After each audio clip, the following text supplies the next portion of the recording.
We are live. We're a little dark.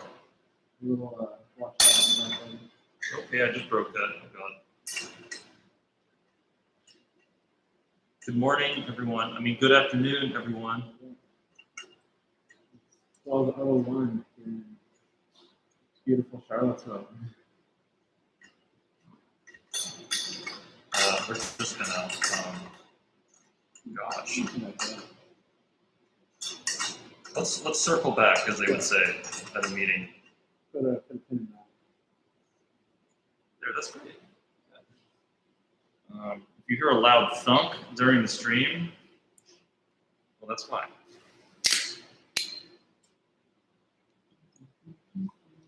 I'm pouring some sparkling water for us right now. This is going to help us cleanse our palates between each coffee. But who is us? Who are we? I'm Steven. I'm Matt. I work as the AM supervisor here in Quirk, Charlottesville in the Quirk Cafe. And Matt works, does a little bit of everything, but is mainly a technician. Blanchard's Coffee out of Richmond, Virginia. We are so dark. What's going on here?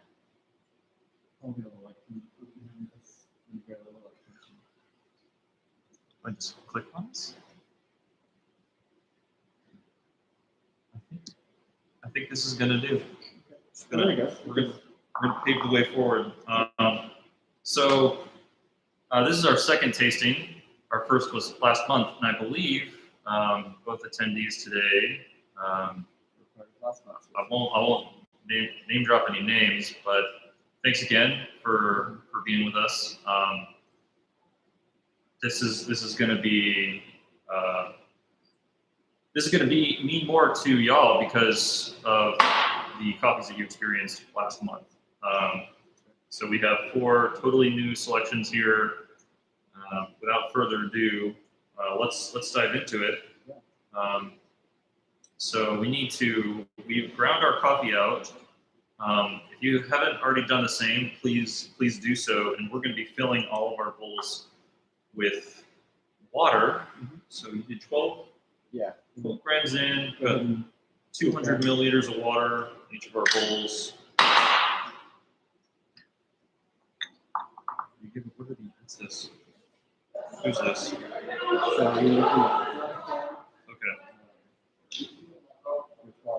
Okay. Wait, this is chocolate?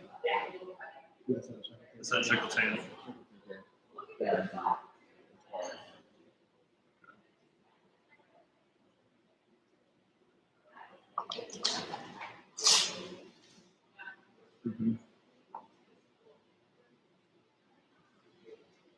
You have ground your coffee. You can smell the ground coffee, which Matt thought of doing, and I did not.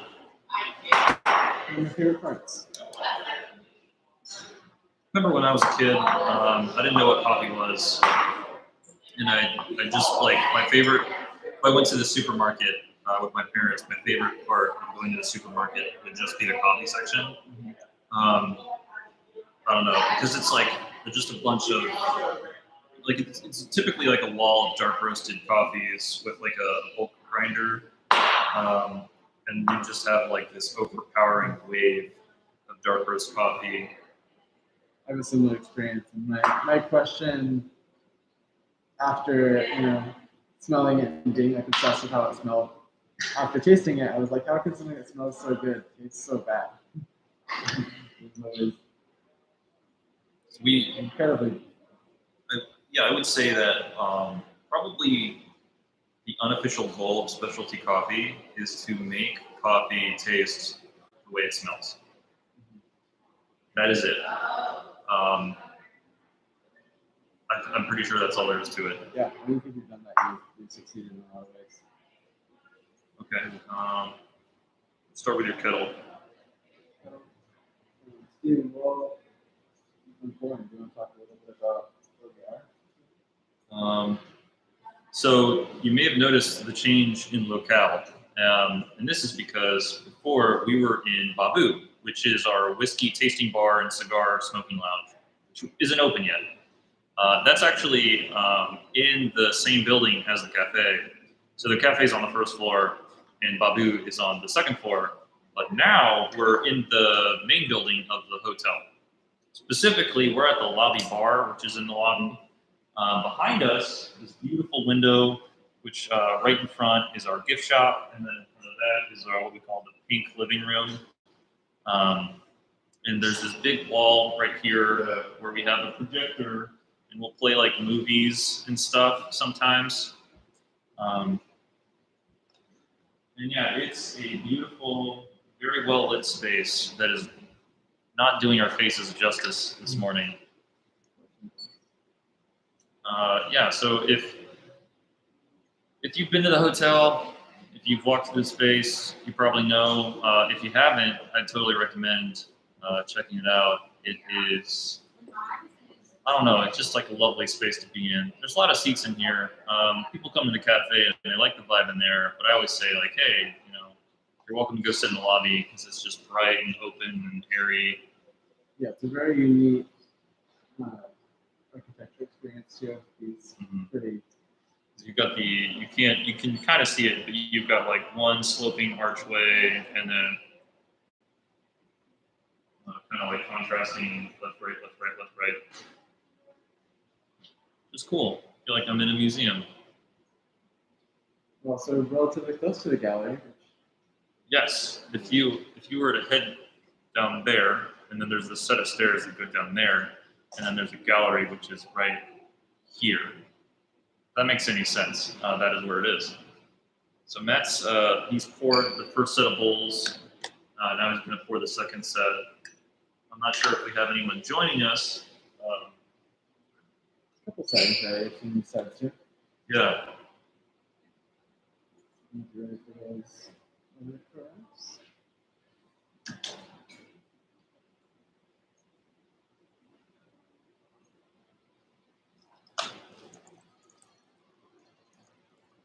And if any time throughout the stream anyone needs to,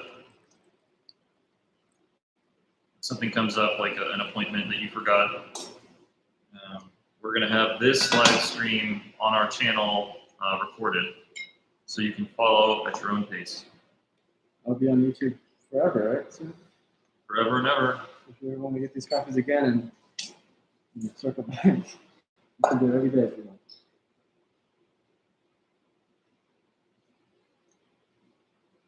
So yeah.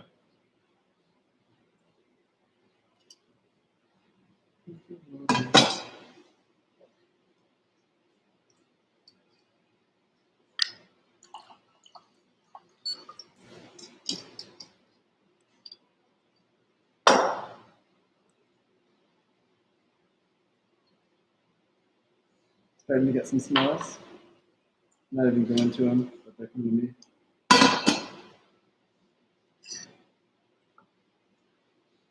And Steven, most of these coffees are new to you, right? This is your first time experience, at least some of these coffees. I'm only familiar with one of these coffees, which is Black Dog. During the spring and the summer, we actually use the Black Dog as our iced coffee. We do a Japanese style iced coffee.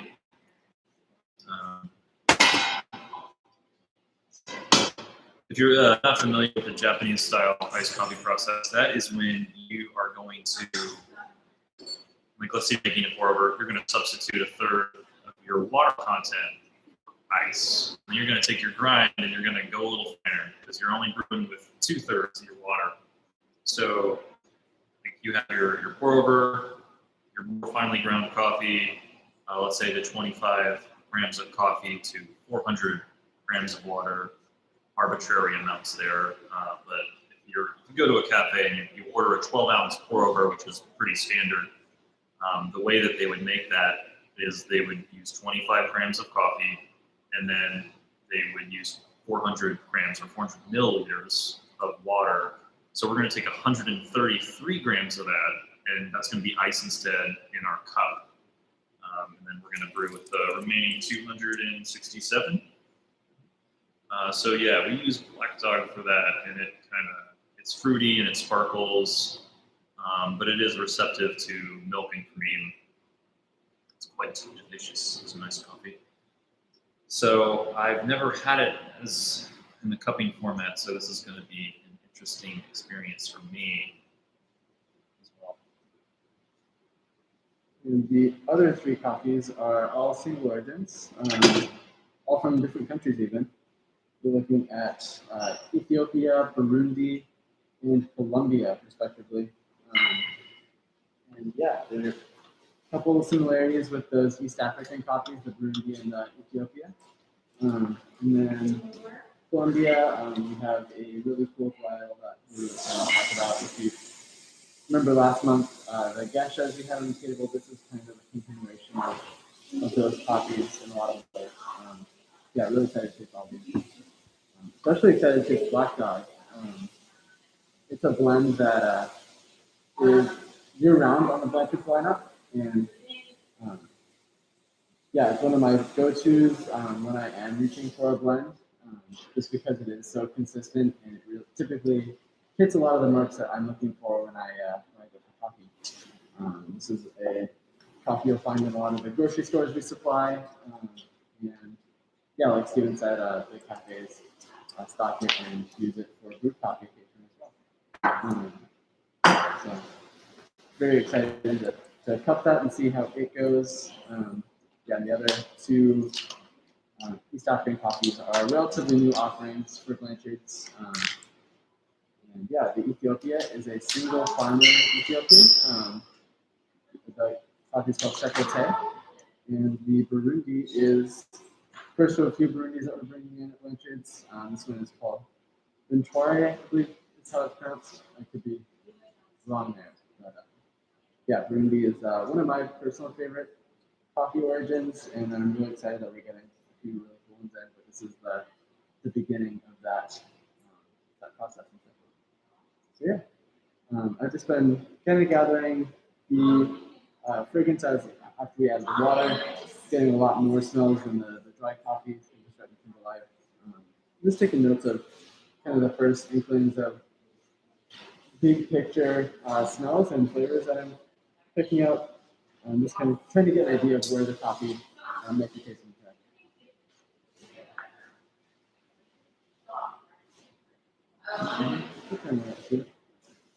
Right now, we 7:44. Go ahead and break. And you can break. You're not quite there yet. So these are poured first and they're ready to go. So I'm going to take my 2 spoons. I've got 2 spoons. I have a glass full of water. This is my rinsing cup. And so we're going to break the crust. Am I doing this or am I doing this? You're going to stir first. I'm going to stir first. Okay. All right. So I'm going to take 1 spoon and I'm going to dip it in and I'm going to stir 3 times. Right. From top to bottom.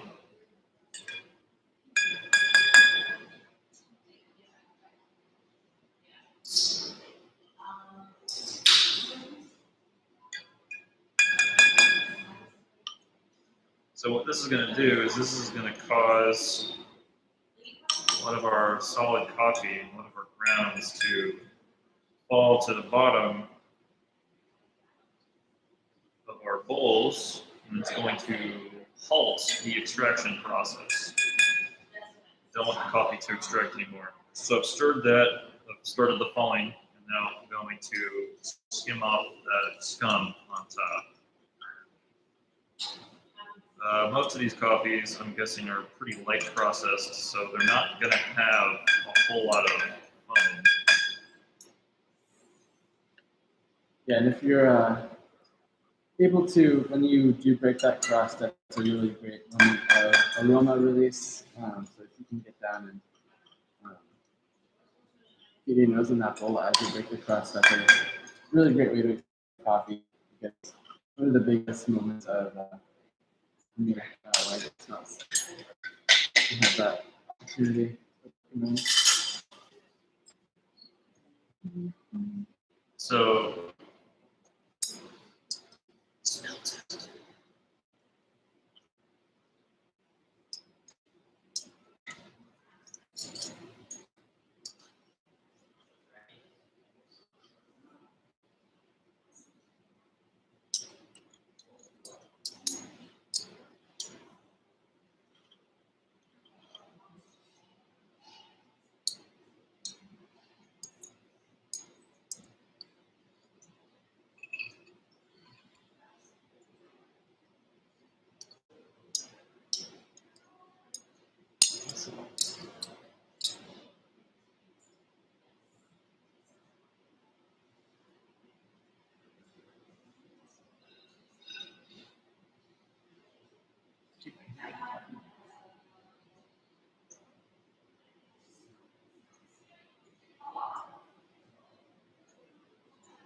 and hopefully you are able to experience this, but there's going to be kind of an arc that we go on, this kind of flavor story that we go on in this flight of 4 copies.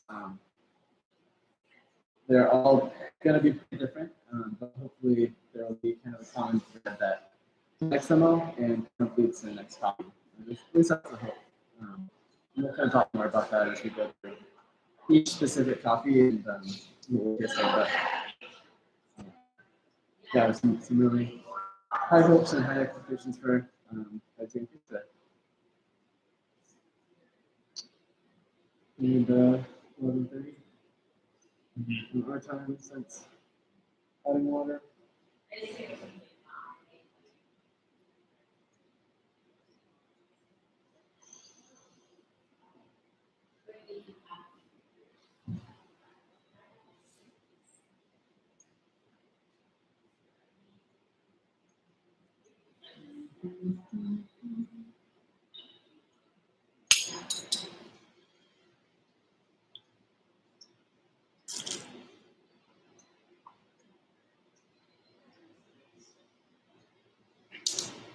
It could be a pool, but it might be time to start with a small slip. You forgot your cupping spoon. So your third spoon, we're gonna start tasting these. Bigger the spoon, bigger the slurp. We want to slurp. We want to blast all that coffee into our mouth, aerate. We want to cover the whole entire palate. I'm starting small just to avoid burning myself, but do this at your own risk and at your own comfort. These are pretty cool, actually.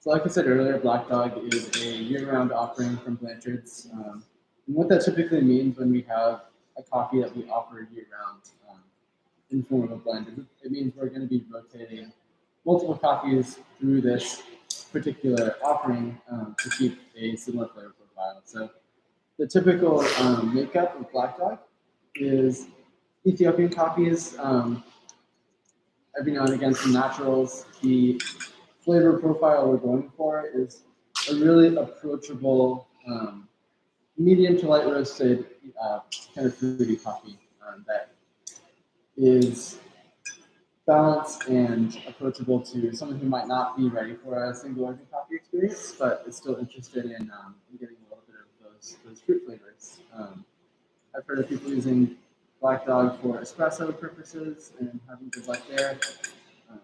So I think its purpose in the Blanchard's lineup is to have a light roast blend that can kind of serve as that bridge from blend to single origin and just kind of be a reliable, fruity but also chocolatey, balanced coffee. I think that pretty much lines up with what I was tasting today. If you want to make the interest given, what were you tasting? Black Dog. These two are switched. The top two? Yeah.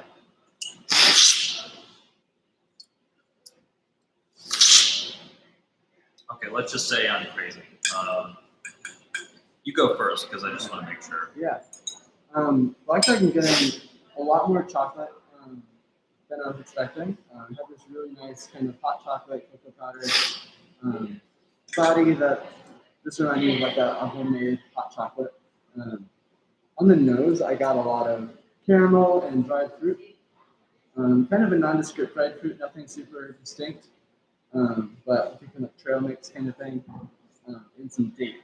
I think the date really kind of speaks to the sweetness that I was getting, where it's kind of mild and consistent, but also pronounced like a sweet date. it had this moment of more fruit. I got kind of like a dark berry type thing, but like I said earlier, nothing super loud in your face as far as fruit's concerned.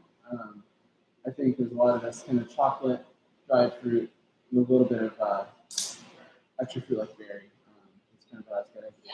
But I think the thing that stuck out to me is just how balanced it was and how well everything put together, and there's no real spirit flavors. But yeah, I want to put cream in this. be great with I cream. support you. So I'm guessing that these two are switched because what you were talking about was what I got for my second coffee. Okay. So on the nose, it was like Christmas stolen. It was like a sweet bread, you know. And I got a lot of notes of dark cherry and chocolate, not only in the smell but also in the taste. When you said trail mix, that really stood out to me. Sure.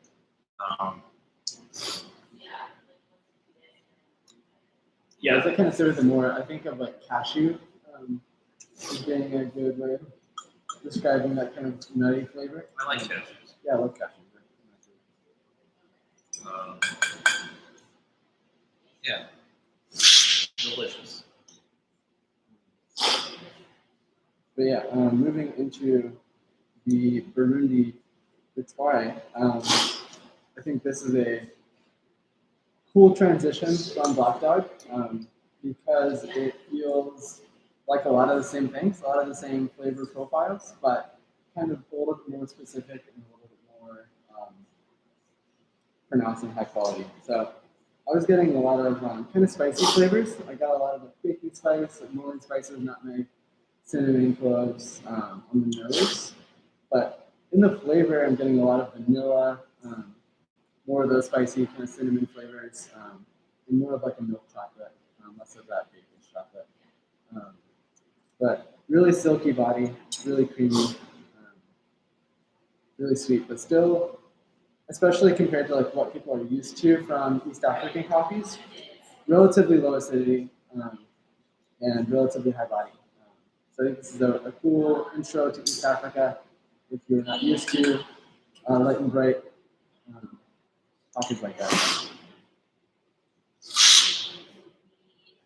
Yeah, really great sweetness. As it cools, I'm getting a little bit more like citrus, almost like tangerine or something. And also, yeah, in the aftertaste, I'm getting a little bit of like stone fruit, a little bit of plum, some like dark berry type of stuff. So it looks like it's thinking though. It smelled like kind of minty to me. Minty's great, yeah. Oregano, Mm-hmm. you know, Kind of herby. herby. That's herbal, herby. And for taste, I don't know. It was very kind of. I thought it was like caramelly. Mm-hmm. It was definitely like, as you were saying, the spice. A lot of good spice in there. Mm-hmm. Coriander, maybe. Yeah. So. Definitely a lot of flavors that like I'm not used to even getting in coffee in this one. Yeah, Burundi coffees are always, as far as my experiences, I hate to generalize like our origin, but they are. You're always like kind of challenged. Mm-hmm. And this is a wash Burundi. It's worth noting. I feel like that really kind of speaks to the flavors we were getting. These are pretty classic wash Burundi flavors for me. Other Burundis can get a little bit more earthy. I thought this coffee did a really great job of not being really earthy and vegetal.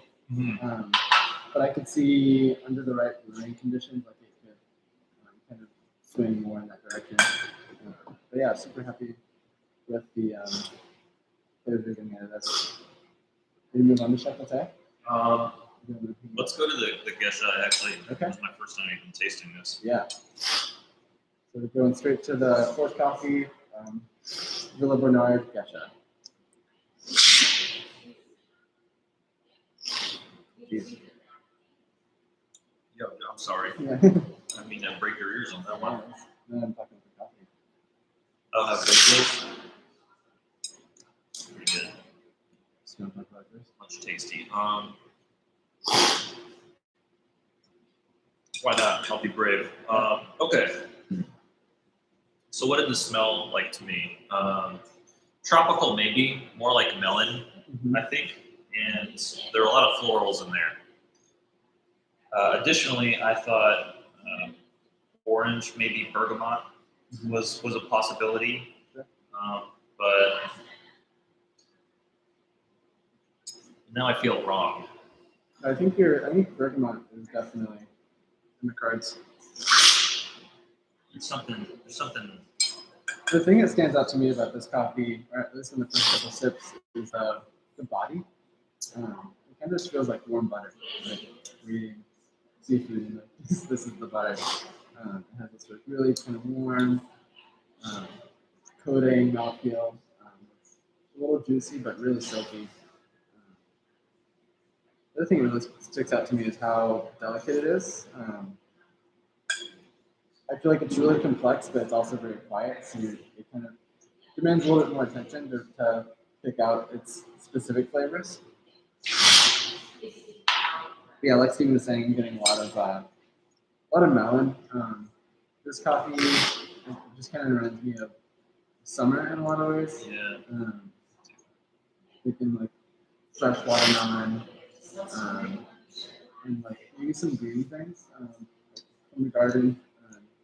A little bit of like a snow pea, you could see, but tied to some really cool tropical flavors. I could see an argument for pineapple in this coffee, but really, really complex. And I think it'll change quite a bit as it cools down. This is a washed gesha.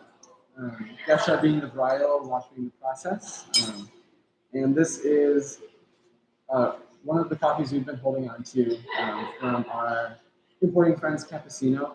They do a lot of work in Colombia, and they helped us source this coffee. And yeah, it's one of our favorites that they sent us. And we're really happy to finally be releasing it. It kind of follows in the same theme as the other geshas from Zacatin and Taste of Basma. But I feel like this is a much, much different gesha experience just because of the process change. Last month we were tasting natural, this is a wash. I think it's a pretty dramatic taste difference. This is a lot more delicate, a lot more tea-like, and the body is just completely different. So I think it's really cool to see how vast the characteristics of the coffee can be, even if the varietal and country of origin are the same. And I think what some specialty coffee people, I just call them all coffee people, what they might tell you is that a wash process coffee is going to be a little truer to the bean itself. You know, a natural process or a honey process, there's going to be a little bit more exposure to those outer layers of the cherry. Whereas with wash process, most of the flavor that you're getting is just from the bean, the seed. The seed itself. The seed itself. So it's unadulterated in that way. So it might be a little bit more, some people might consider it a little bit more pure and more true. And so a gesha coffee wash process, you're definitely going to see some more delicate flavors there. A softer, more subtle coffee. So this might even be a coffee that you drink at nighttime by yourself in front of a big window at a resort. There are candles. I'm imagining things. I can see you treating this coffee like you would like whiskey. Right, exactly. Any other taste. This is, it's something special. And a lot of gesha coffees will be priced that way as well. With that being said, I think this coffee is being offered at around $20 a bag. website is relatively affordable as gestures go. Got really excited about how it's in. All right, chocolate. Today. So, out of the bunch, this is kind of my favorite. This is also my favorite to show my parents. It's kind of the runaway favorite for me. I feel like the level of sweetness is right on. Mm-hmm. And as far as like smells were concerned, I was getting like a lot of like red and a lot of pink flavors. Uh-huh. I was getting tomato, but I was also getting like strawberry, Mm-hmm. pink guava. I had this drink this morning that had rhubarb and strawberry in it, and this is evoking that signature drink that I had earlier today. It just tastes like fruit punch, and Yes. in all the right ways, like a really freshly made fruit punch with cool things like rhubarb in it. Yeah. I got a lot of watermelon.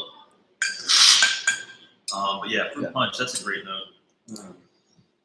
Yeah, with that, like I think fruit punch is a pretty broad descriptor, but I think this coffee also has like really specific pointed flavors that are really cool and clear. Like a lot of citrus, a lot of light, delicate citrus, and some really cool florals. I think this was the coffee that I got the most aroma off of out of the bunch. When I was getting the wet fragrance, it smelled a lot like brewing black tea. I'm not really getting that black tea so much in the flavor. I would describe what I'm experiencing in a cup more of a green tea. But at the same time, I'm also tasting bergamot. So I think that kind of can speak to the complexity of what you can get out of a washed Ethiopian. Also, I think I noted it earlier, but this is a single producer Ethiopian coffee, which is really special and unique.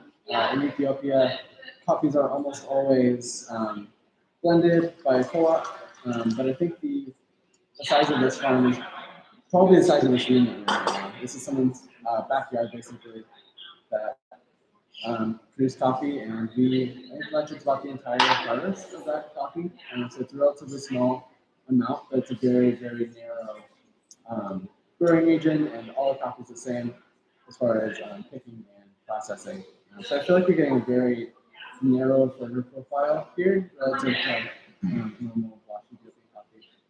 Yeah, single lot, single farm coffees are going to have that narrower scope of flavors because only one person or one group of people has their hands on the coffee, the way it is grown, cultivated, harvested. These are all things that can introduce flavor into the coffee. So again, it's something that's kind of less processed in that sense. Yeah, this is delicious. Yeah. The acidity is not strong. It's not overpowering. It's just it's like there's like a little hint of sourness to go along with those fruity flavors. Yeah, I think of the acidity as kind of like a lemonade where the ice melted. Yeah. It's kind of how the acidity is saying for me. It's not puckering or overpowering. Like Stephen said, it's really balanced and I think fits everything else.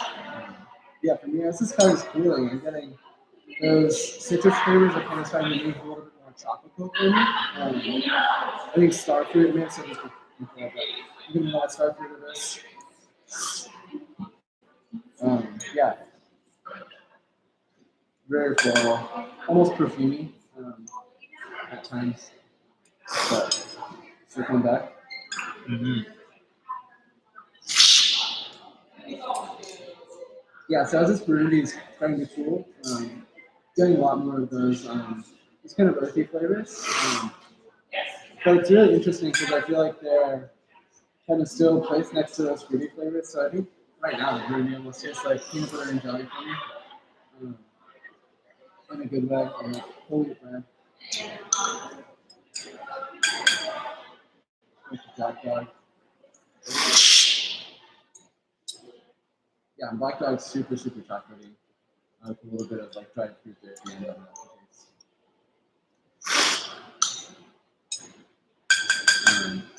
And as always, if you have any questions throughout your tasting experience, feel free to fire off in the live chat. We're here to answer any questions or issues you might be having, or if you have more specific questions about the coffees, feel free to throw them our way.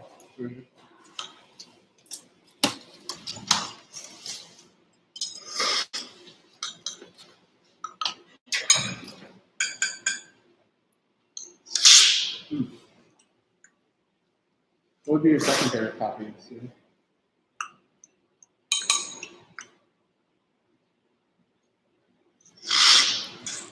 I don't want to say the geisha. I think that would just be too easy. Yeah, it's low-hanging fruit.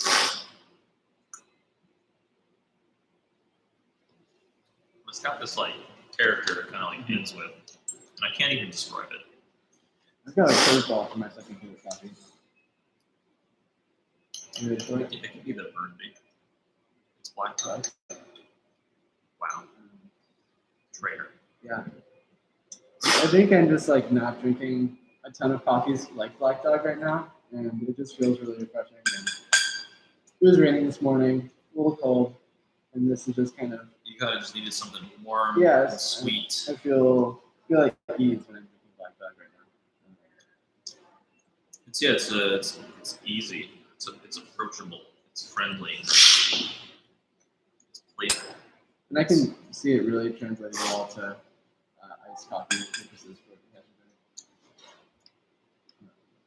the crush. Yeah. Go hard on an iced coffee. Or crush a whole pot of it. Oh, now. Definitely have some characters. I don't know if I talked about this last time, but there are people that are like die-hard iced coffee people or die-hard hot coffee people. It could be 5 degrees outside, which isn't cold for some, cold for me. Very cold for me. And people will come in and they'll be like, I want your iced coffee with a whole ton of ice. And I'm just like, okay. And when people will come in and it could be 105 degrees outside, and be like, I want hot coffee. I want it fresh off the. Like, how long ago did you make it? Throw it in the microwave. Yeah, 5 seconds, not hot enough. So it's funny. So I'd love to switch out our iced coffees year round just to keep people guessing. You know, make it match the season. Yeah, because if you drink it year round, it can get a little not like redundant, but kind of just stop thinking about it. We definitely want to like challenge all kinds of drinkers, not just hot coffee, not just iced coffee, not just people that get lattes, not just people that get pour overs, but everybody. So I think by doing things like this, where we're forcing ourselves to taste a whole range of different coffees frequently, and then incorporating those into our menu, I think that's the baseline for most specialty coffee shops now. So yeah, I definitely think that's one of the goals and one of the purposes that coffee shops can serve for people. It's a place to explore coffee and try new things and find out what you do like and what you don't like. And I think that's why we exist. Right. And, we're all here to learn. I know some baristas can come across as brusque, right? But get them talking, and they'll love to talk to you about their favorite origin, their favorite process. So don't be afraid to ask questions. Don't be afraid to ask for a drink that's not on the menu. We love to experiment. So. And if I read the attendee list correctly, I know there's at least one barista in attendance, so you can still ask questions. There's always more to learn. And if you have any questions about coffee or resources to learn more about coffee, go out there and happy to help you find it. As always, I'm Steven. This is Matt. If you'd like to get in contact with us, definitely you can message us on the YouTube channel, leave a comment on the video, hit that like button, hit that subscribe button, the notification bell if you haven't already. I don't know where it is. It could be, it's probably down there, most likely. So again, I'm happy to talk about anything. If you need advice on brewing methods, ratios, where to get your coffee, if you want to roast coffee yourself, ask us anything. We've got a ton of resources for you. So again, I'd like to thank all of you for coming out and tasting coffee with us. Maybe we'll see you next month, but it is our goal to, change the location every month, have new coffees, and eventually I'd like to start including more kinds of swag in the boxes, just maybe some graphics, just so it's not just coffee, but it's also like maybe something fun and new. So we'll see you on the flip side, and have a great rest of your weekend. Thank you so much. Bye.